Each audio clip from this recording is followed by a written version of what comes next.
حضرت موسیٰ علیہ السلام کے زمانے میں ایک بہت بڑا حکیم تھا جس کا نام افلاطون تھا۔ وہ اللہ کو مانتا تھا، رسولوں کو نہیں مانتا تھا۔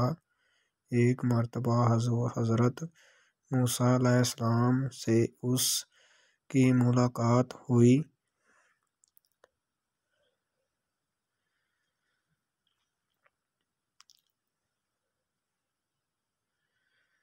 حضرت موسیٰ علیہ السلام نے اس سے فرمایا، اے اللہ، میں اللہ کا نبی ہوں، ایمان لے آؤ۔ اس نے کہا، ایک سوال کا جواب دو۔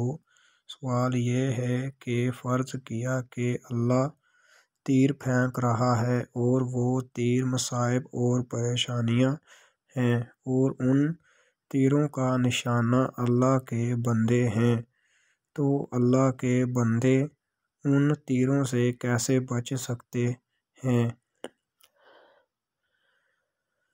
حضرت موسیٰ علیہ السلام نے فوراً جواب دیا، تیر پھینکنے والا کی بغل میں بیٹھ جائیں، کیونکہ تیر پھینکنے والا تیر سامنے پھینکے گا، اپنی بغل میں تیر نہیں پھینکے گا۔